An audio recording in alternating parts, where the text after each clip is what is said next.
What's going on, guys, and welcome back to WrestleRant, where every single week I, Graham G.S. Matthews, break down all the content that I watch on the WWE Network as well as on the Global Wrestling Network. Today we're talking ECW November to remember 1995. If you haven't already, check out my review of ECW Hardcore Heaven 1995, also available on the WWE Network. Overall, I thought this was a good show, probably a bit better than the Hardcore Heaven event. That one, it was obviously pretty historically significant in being the first ECW show available on the network, but this one had more memorable moments and a lot better matches on the whole as well. So we kick off the night with what was supposed to be Don E. Allen taking on the Broad Street Bully. The Dudleys came out. Bubba Ray Dudley started cutting a promo, talking about God knows what. He had a stuttering problem. I'm not sure if they had that during the first ECW show I talked about, the Hardcore Heaven show I mentioned earlier. I'm not sure if he had it at that point. Obviously, that character trait would be linked to him for many years, not only in ECW, but also in the first few years of his WWE stint as well. Stuttering never got him over. It didn't get Matt Morgan over. Those guys got over for different reasons in other companies. So that was kind of distracting. But other than that, though, he was supposed to serve as the special guest referee for that match. Instead, he attacked Broad Street Bully and Donnie Allen. The match ended up being him and Donnie Allen instead of the Bully. And it's ironic with his opponent, or the opponent was supposed to be the Broad Street Bully, considering his name is now Bully Ray. But anyway, Bubba Ray Dudley took on Donnie Allen, hit him with a powerbomb. It was over just like that. So really not much of a match and kind of an odd opening, but was what it was, I guess. After that, we had Paul E. dangerously in the ring, and out of nowhere he says, "Dim the lights, dim the lights, dim the lights." So the lights go out, lights come back on, the crowd goes nuts when they witnessed the return of Sabu in ECW. He had gone off to WCW very briefly. He came back on the show to a huge reaction. He would wrestle later on in the night, which I'll talk about soon enough. After that, we had Konnan taking on Jason Knight. It just a complete squash. The match was over in a matter of a minute with Konnan beating Jason Knight. So Tazz came out, I think, during the match. He said he did not have clearance to wrestle, but he was going to serve as the special guest referee. He attacked Jason Knight, which is what led to Konnan picking up the victory. So a lot of swerves on this show, so to speak. So really not much of a match, but it was cool to see Tazz in action here, getting physical despite not having the clearance to compete. After that, we had Stevie Richards taking on El Puerto Ricano. Puerto, like Puerto Rico. Puerto Ricano. And not a really long match, but it was fun while it lasted. The two worked very well together, obviously better than the two previous matches on this show. A fun little sprint here, Stevie Richards picking up the victory. Even more notable than the match itself was Richards seemingly aligning with the Blue Meanie beforehand, and those two would obviously have an alliance from that point forward, and they would not be known as the BWO from the get-go. I mean, obviously, by this point, the NWO wasn't even a thing yet. But this would launch their partnership in what would become later on known as the BWO and ECW. So a pretty, again, a historically significant moment here as well. After that tag team action, the Pitbulls taking on the Eliminators. And what was great, a really, really good match from ECW standards. I'm not saying the standards are any lower from WCW or WWE, but all the matches, obviously, in ECW are hardcore. They're extreme. So by those standards, this was a really, really good match. Felt like a blood feud. A lot of physical stuff. Very intense. They got a bunch of time here. The Pitbulls, in the end, going over, emerging victorious. Easily the best thing on the show up to this point. And another really, really good match. That was until the next match came around. Rey Mysterio versus Psychosis in a Mexican death match. So from what I could gather, this was kind of like an Iron Man match, but not really. It was like a last man standing match. So you would pin your opponent, whether it was in the ring, around ringside, whatever. And if they could not answer the 10 count after being pinned, that person would win the match. Now, Psychosis beat Mysterio like 2 or 3 times, by like pinning him, I mean. But Mysterio would not stay down. He kept on getting back up, and that resiliency that Rey Mysterio is still known for over 2.5 decades later. The guy's great over 2 decades later. 2 decades later, I was going to say. This is 95, not like 1985 or anything. But this was a really, really fun match. I mean, obviously, you put Rey Mysterio in there and Psychosis. From a wrestling standpoint, did they have better matches in other companies? For sure. But for what this was and that little niche that ECW had there with the wrestling audience and putting forth matches like this, it was excellent. They took their fight all around ringside. Rey Mysterio won the match with the Hurricane Rana off the top of the balcony around 15 minutes in. So again, it was great, especially by those standards at the time in 1995. This was a fucking unbelievable match. You watch it back, it's like, oh, we see that shit all the time. There's a bunch of botches, but like, you got to keep in mind, in 1995, this shit was pretty like unprecedented. So a really, really good match. And not only was it a great match, it also kind of showed the early signs of how truly over Rey Mysterio was, and still is to this day as an ultimate underdog and with what he could do in the ring. Very revolutionary was his offense, later taking that to WCW, but wonderful match there. So afterwards, Jason Knight reemerges, offers his assistance or his services to Rey Mysterio. He declines, obviously. So the Eliminators attack Rey Mysterio before 911 made the save and celebrates with Rey Mysterio to close out the segment. So good stuff all around here. The crowd ate it up. After that, for the ECW World Tag Team titles, it was the Sandman and Too Cold Scorpio defending the tag titles against Public Enemy. So I guess in this match, coming in, Too Cold Scorpio, and I guess leaving too because they won, he was the ECW World Television Champion. And the Sandman was supposed to be the ECW World Heavyweight Champion, but he lost the belt to Mikey Whipwreck before the show. So I guess this was kind of supposed to be a winner-take-all match, where not only the tag titles were on the line, or also if you pinned Sandman, you would become ECW World Heavyweight Champion, and if Too Cold Scorpio was pinned by one of the two Public Enemy members, that one of those people would become the television champion as well.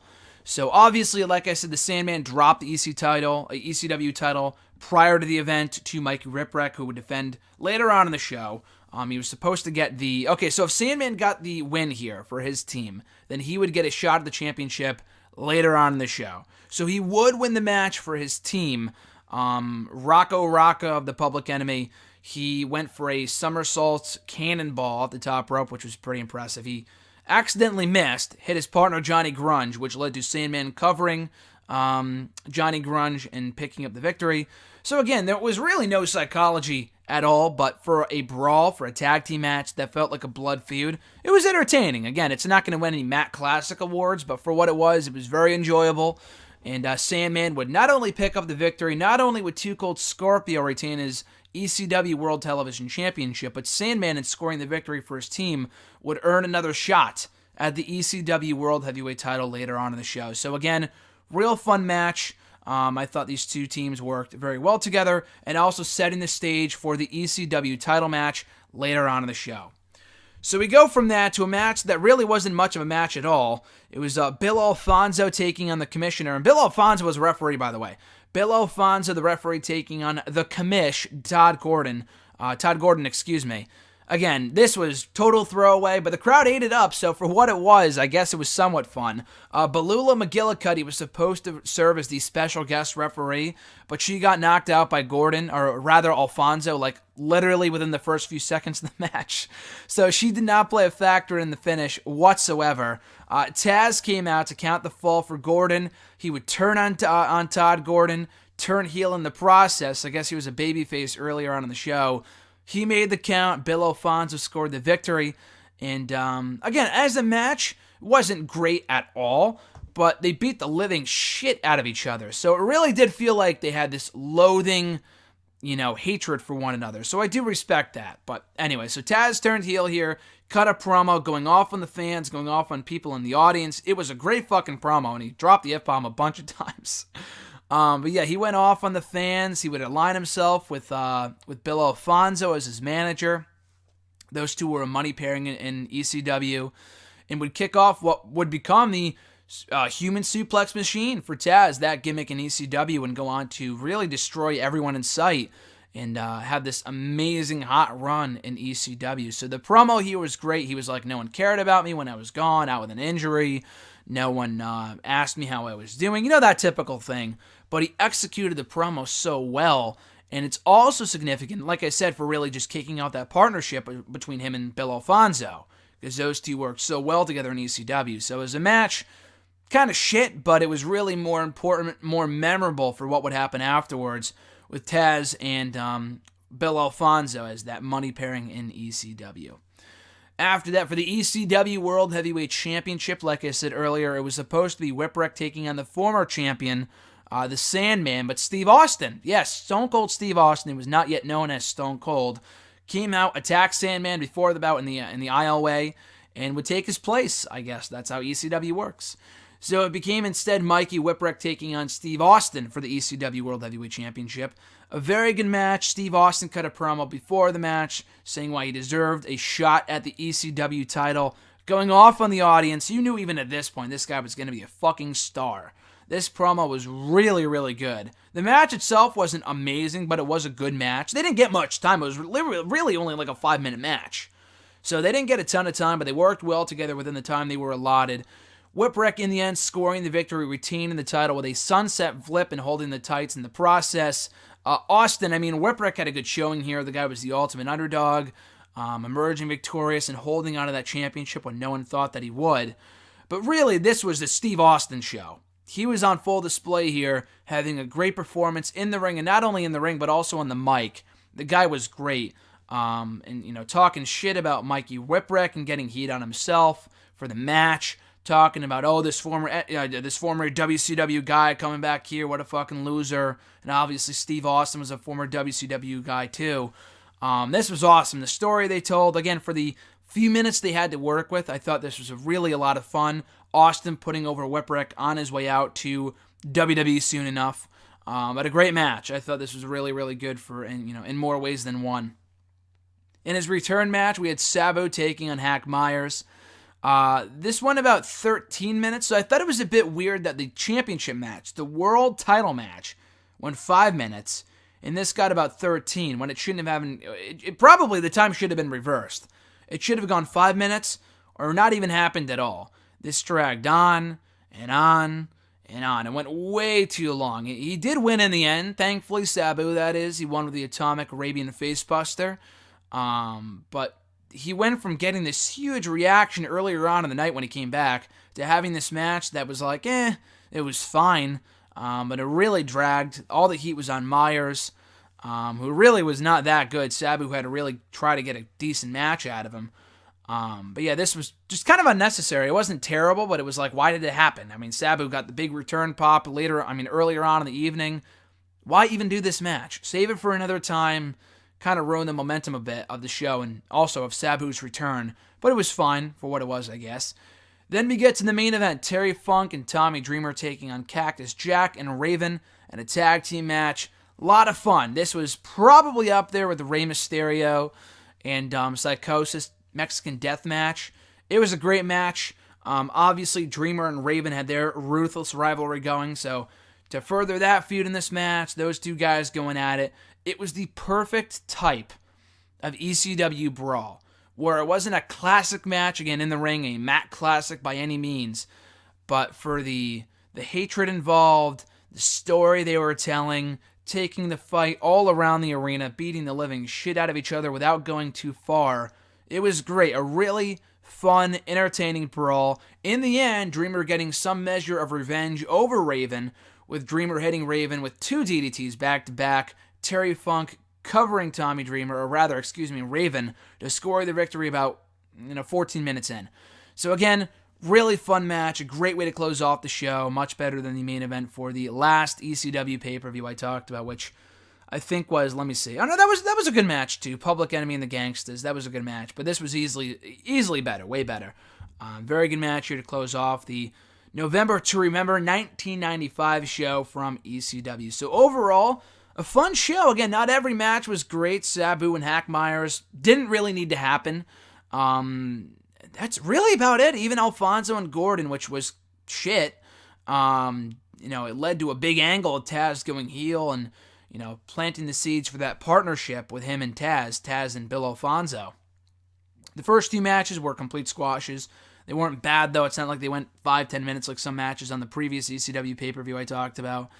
Those were over and done with within a matter of a minute, so no real complaints there. But yeah, Sabu's return, the great main event, a very fun Rey Mysterio Psychosis Mexican Death Match, as well as the Pitbulls versus the Eliminators, made this a very fun show. Overall, a 2 thumbs up worthy November to Remember 1995 show. Probably one of the better pay-per-views ECW ever did. So definitely check it out on the WWE Network when you get the time.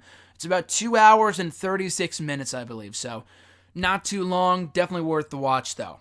So that is my review of ECW November to Remember 1995. Thank you guys for checking out the reviews. As always, listening, watching, whatever. Be sure to like the video, drop a comment, share the video, and above all else, subscribe to the channel for more daily content. Tomorrow we got hashtag AskGSM. Thursday, WrestleRant radio excerpts. Friday, the random video blog. Saturday, injection of inspiration. Sunday, WWE Network and chill sometimes, as well as on Monday and other miscellaneous content. We got interviews, live reaction videos. I put up a whole bunch of videos the other day, about like 12 videos of stuff that I took at the Raw house show that I went to in Hartford, Connecticut a few days ago, about a week ago, right after Christmas with my girlfriend. So check out those videos if you like, right here on the channel. Again, hit that subscribe button. You'll get everything in your subscription box, assuming YouTube isn't fucking up the algorithm again. You get that stuff as soon as it goes up. So anyway, guys, check me out on the social medias. It's all in the description box down below. I'll be back next week, I believe, talking about NXT TakeOver San Antonio right here on WrestleRant. Cannot wait to watch that show back from about a year ago as we quickly approach NXT TakeOver Philadelphia, which should also be a great show coming up later this month. Then the week after that, I'll be talking about the Royal Rumble 2017 pay-per-view as well. So anyway, guys, I'm Graham GSM Matthews. Have an awesome rest of your week, and I'll catch your ass down the road.